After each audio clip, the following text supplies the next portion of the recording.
नमस्कार, SPT news में आपका स्वागत है। पेश है 10 अक्टूबर दोपहर 3:15 बजे राजस्थान की बड़ी खबरें। राजस्थान सरकार शिक्षा विभाग में बड़ा बदलाव करने जा रही है। सरकार की माने तो राजस्थान जल्द ही शिक्षा विभाग की ओर से बच्चों की स्कूली ड्रेस में बड़ा बदलाव होने जा रहा है।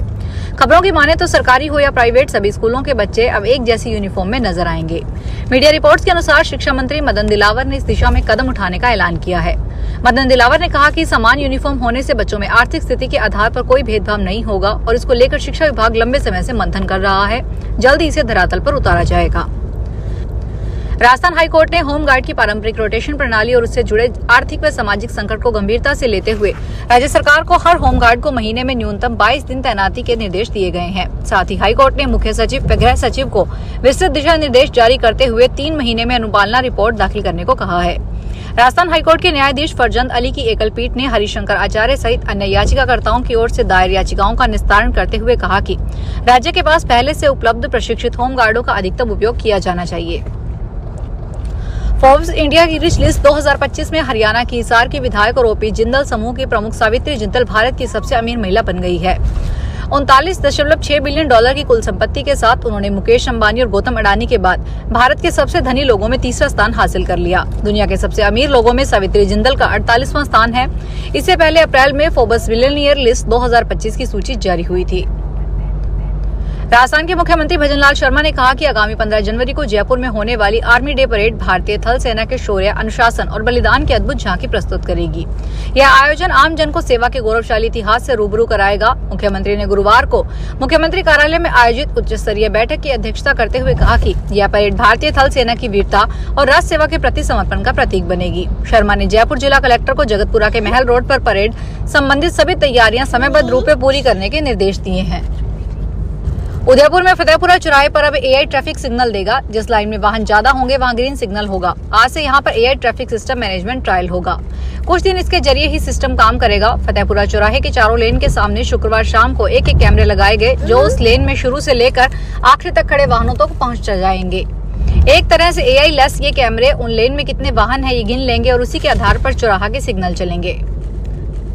राजस्थान शिक्षा विभाग इस बार दीपावली से पहले सरकारी विद्यालयों को लेकर काफी सजग है। पहली बार सरकार ने नवाचार करते हुए दीपावली से पहले सरकारी स्कूलों में रंग रोगन करवाने के बाद अब दीपावली पर्व को लेकर प्रदेश के सभी राजकीय विद्यालयों में प्रकाश व्यवस्था सुनिश्चित करने के निर्देश दिए।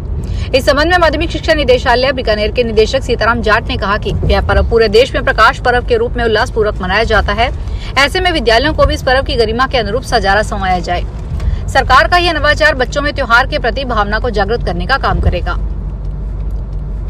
राजस्थान सरकार अब नई और लग्जरी एसयूवी में सफर करेगी। मंत्रियों की लगातार मांग के बाद मुख्यमंत्री भजनलाल शर्मा ने 41 नई गाड़ियों की खरीद को हरी झंडी दे दी है। इन पर लगभग 14 करोड़ रुपए खर्च होंगे। सूत्रों के अनुसार इनमें से 35 गाड़ियों की खरीद प्रक्रिया शुरू हो चुकी है।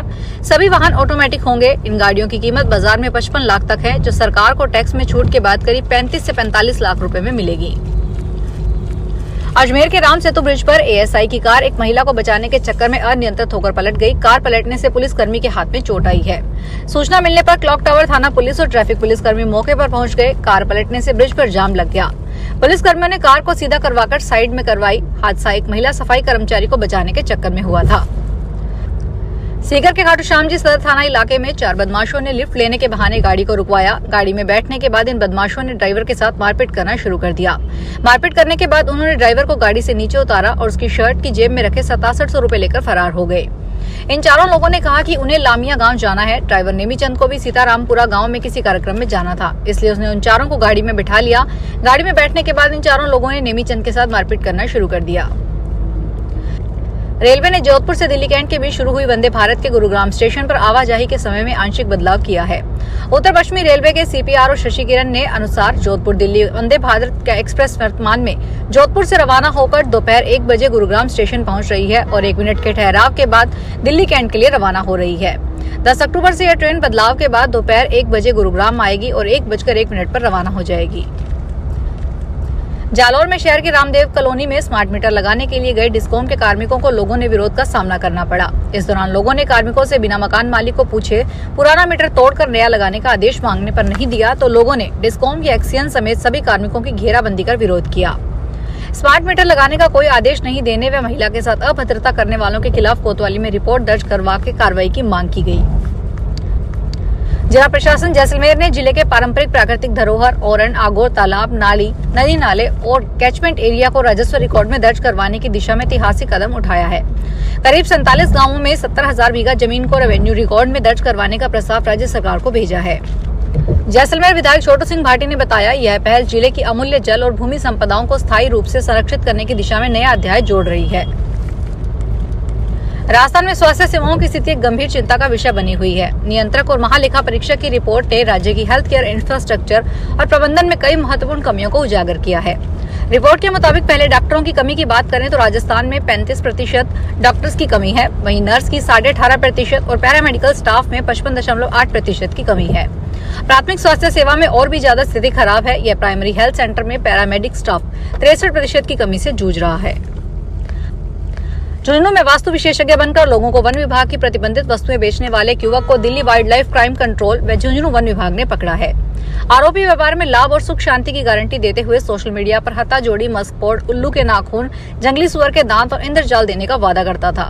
वन विभाग ने उसे बोगस ग्राहक बनकर फोन किया तो उसने माल देने के लिए रेलवे स्टेशन पर बुलाया था। जैसे ही सूचना की पुष्टि हुई, वन विभाग ने उसे पकड़ लिया। इसके पास से करीब 20 लाख की प्रतिबंधित वस्तुएं बरामद की है। अजमेर में त्योहारी सीजन को देखते हुए स्वास्थ्य विभाग की ओर से शुद्ध आहार मिलावट पर वार अभियान चलाया गया है। अभियान के तहत सीएमएचओ के निर्देश पर टीम की ओर से अलग अलग जगह पर दबिश देकर कार्रवाई की जा रही है। टीम ने शुक्रवार सुबह घुघरा घाटी स्थित एक प्राइवेट बस को चेक किया। बस के अंदर से 650 किलो मावा बरामद हुआ। स्वास्थ्य विभाग की टीम ने मावे के 5 व्यापारियों के सामने अलग अलग सैंपल मावे के लिए, जिसे जाँच के लिए लैब में भेजा गया। जाँच रिपोर्ट आने तक टीम की ओर से व्यापारियों को मावा उपयोग में नहीं लेने के लिए पाबंद किया गया है।